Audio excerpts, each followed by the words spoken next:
Chapter 15. Having sent Captain Waldo Rudley on his way, the President resumed the universally observed ritual of a host and offered his guests refreshment, a deliciously refreshing drink with a taste not unlike the best mango juice, and politely asked them if they had had a good journey, for all the world as if they had arrived on the intercity Pullman from King's Cross. The Brigadier was a little taken aback when the Doctor talked of their unfortunate landing in the middle of a battle. Apart from the possibility of the story being construed as a criticism of one of the planets in the Paracon Federation, his own instinct, sharpened by years of intelligence operations, was to reveal as little information as possible. "A war? On Blestinu? Surely not," the President said in a worried, thin voice. "It looked uncommonly like a war to me," replied the Doctor.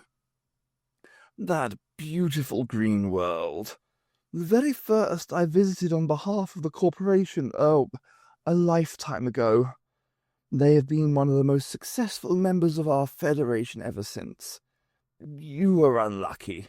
A little local quarrel, no more." He was squeezing the palm of his right hand with his left, as if to soothe the pain. His hands were shaking. "You must be right, Your Excellency," said the Brigadier, with a reproving look at the Doctor. "Please," replied the President, "we don't go to such extremes of ceremony. President will do very well. We are a democracy, after all." His agitation subsided as he went on to tell them at some length of his early days on Blestinu, of the excitement of exploring such a primitive tribal society, and of being the instrument of their progress into the peace and prosperity shared by all the planets in the Federation. "During your stay on Paracon," he said, "you will see members of many different alien races living together in harmony, although I must admit it has taken a while to achieve." The President stifled a yawn and added drowsily, "I can't tell you the pleasure it gives me to welcome the representatives of the United Nations of Earth. Too many of the planets we visit are very far from united." "I think the word expresses a pious hope rather than a reality, President," said the Doctor. This was greeted by a rueful smile and a nod of understanding. There was a longish pause. The President's head drooped. "Now what?" thought the Brigadier. They obviously couldn't leave until it was indicated that the audience was at an end. A tall woman, who had been standing unnoticed in the shadows at the side of the room, moved easily to the President's side. With a smile of apology to the company, she bent her neat dark head and checked one of the dials on the chair. She put out a hand to adjust a control. The President lifted his head and blinked, as if he had been touched by sleep. He gave the woman the slightest of frowns.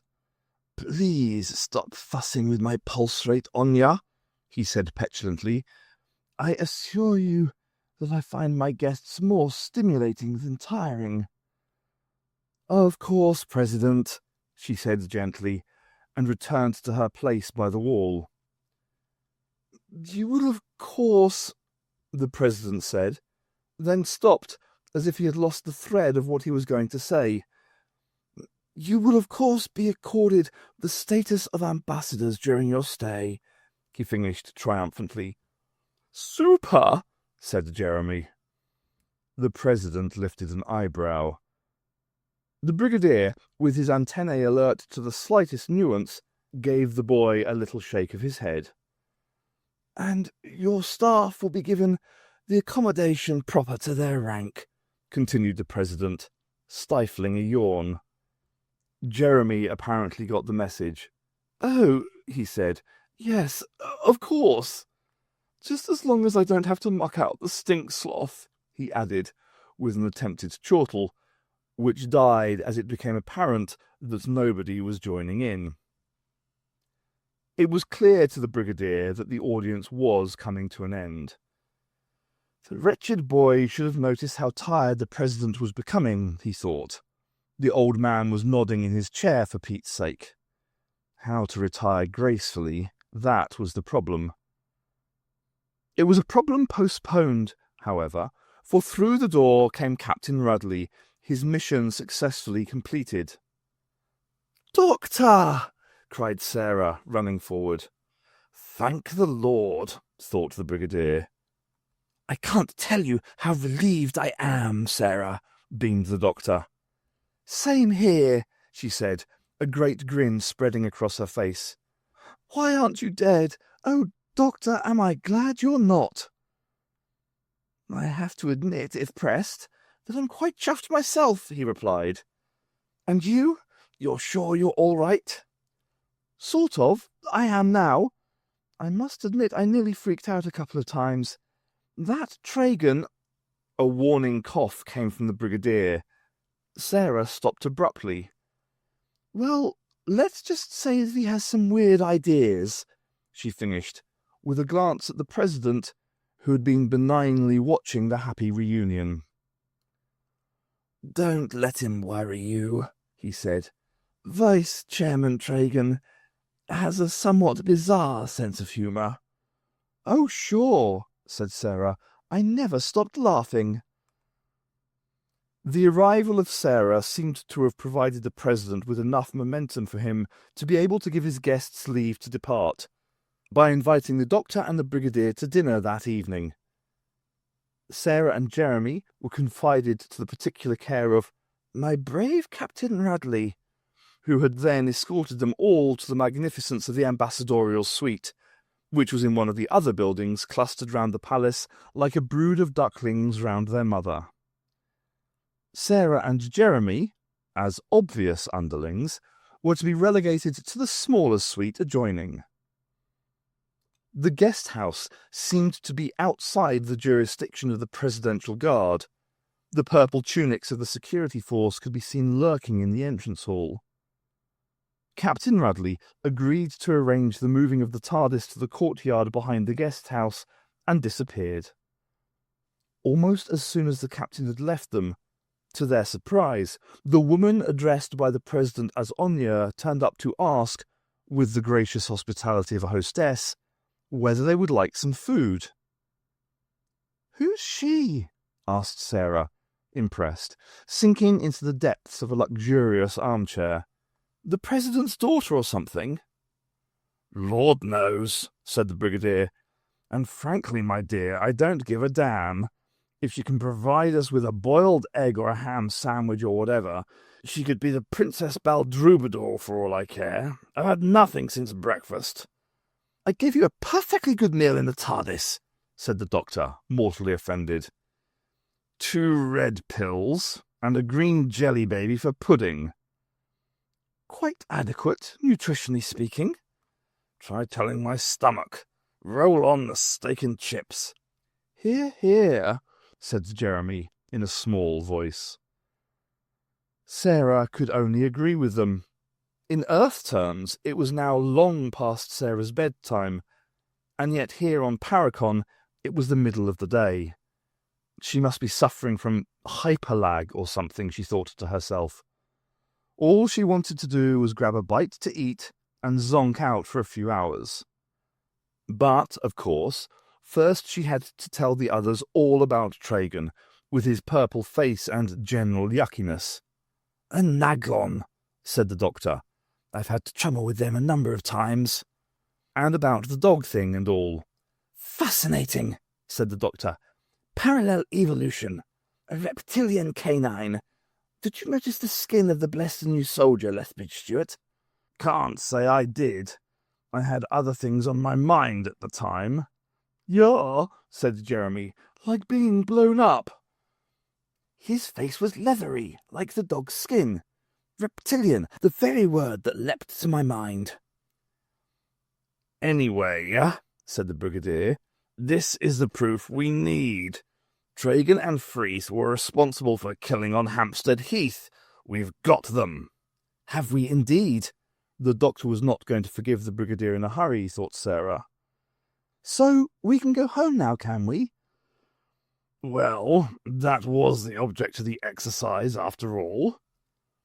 True. May I come and watch when you arrest Tragan? You mustn't forget to warn him. Anything you say will be taken down in writing and may be given in evidence at your trial. Did you remember to bring the handcuffs? Said the brigadier stiffly. See what you mean. Sarah's quiet amusement at the prickly exchange was interrupted by the return of Onya and a pair of obsequious servants with a lookalum breakfast or dinner or tea. What did the name matter? It was food. Not steak and chips, nor a ham sandwich or a boiled egg, but plate after plate piled high with every conceivable type of dish. Meats, vegetables, fruits, cooked and uncooked, sauced and unsauced. Some of it seemed familiar, like the dozen or so different types of bread. Some very strange, like the large whelk-like snail thing with staring dead eyes, which nobody touched. Even the doctor, in spite of his feast on the TARDIS, the thought of the brigadier eating a jelly baby still made Sarah want to giggle, succumbed to the gourmet side of his nature and sampled a goodly number of the treats on offer. Whether it was due to the simple relief of tension or the effect of the drinks, which tasted like like Australian wines? Rich and chewy? Wasn't that the word? Sarah would rather have had a cuppa still. They all became very merry, chatting and laughing with their mouths full, waving their arms about, especially Jeremy, who knocked over a pile of spherical objects like marbles, which turned out to be hard-boiled God-knows-what eggs, and their talk became more like gossip than the grave deliberations of an interplanetary mission. Inevitably, though, their thoughts returned to their situation. What to do? Wait for the TARDIS and slip away, back to Earth? Or stay and try to find out more about the paradise they were supposed to share? I'm all for that, said Sarah. What a story, she thought. But what about Tragan, and Freeth if he arrived on the scene? I get the feeling that we're safe as long as we're under the official protection of the President, said the brigadier. I quite agree, said the doctor. That's why I stopped you telling us about Tragan in front of him, the brigadier added to Sarah. I thought he was rather a dear old duck, she answered through a mouthful of fried feathers. Crunchy and nutty in flavour, but apt to get between the teeth. Yeah, agreed Jeremy. Not much sense of humour, though. A charming man, said the doctor, and he seemed honest enough. But Freeth and Tragan are his envoys after all, and they did seem to be selling a few serpents along with their paradise.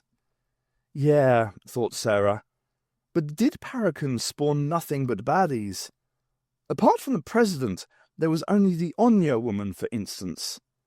Somehow, she gave the impression of being more together. Okay, modern cant word, almost a cliché, but what else would do? Than anyone she'd ever met, apart from the Doctor, of course. And Captain Rudley. He seemed okay, too. Sarah took a handful of squidgy, toffee-ish jelly things. Captain Rudley now, said the brigadier. He seems a decent type. Good-looking young fellow, too, wouldn't you agree, Sarah? What? Oh, yes, sure, she mumbled, with her mouth full of sweets, and realised, to her horror, that she was blushing. Sarah and the brigadier were not the only ones discussing the captain. Well, snapped Tragan to the face on the screen let into the mauve-streaked marble wall, what have you found out? The hands holding the computer printout were trembling. Rudley, Captain Waldo Rudley of the Presidential Guard. The voice was trembling as well. Father, Corporal Rudley, lower upper middle class. Temple Guardian until the dissolution. Deceased. Mother. The lumps on Tragan's face swelled alarmingly. Not his entire history, idiot. Is there anything against him? The voice shook even more. Not that I can see, Vice Chairman. Oh, yes. Promotion to lieutenant nearly blocked for a remark seemingly critical of government policy on bond servants. That's all. I knew it, Tragan said triumphantly. Anti-authoritary, a crypto-rebel. The lumps flushed a deep heliotrope. Right, Dogar, he went on. Find out where he's going, what his schedule is. Full surveillance, do you understand? Yes, Vice Chairman, said Dogar. Sooner or later he'll make a slip. I shall enjoy teaching the arrogant young whippersnapper a lesson. Tragan switched off the screen and leaned back in his chair. He heaved a deep sigh and closed his eyes. His skin faded to a pale lilac, and the movement of his face was no more than might be occasioned by a balmy summer breeze wafting across the calm surface of a slime-covered stagnant pond.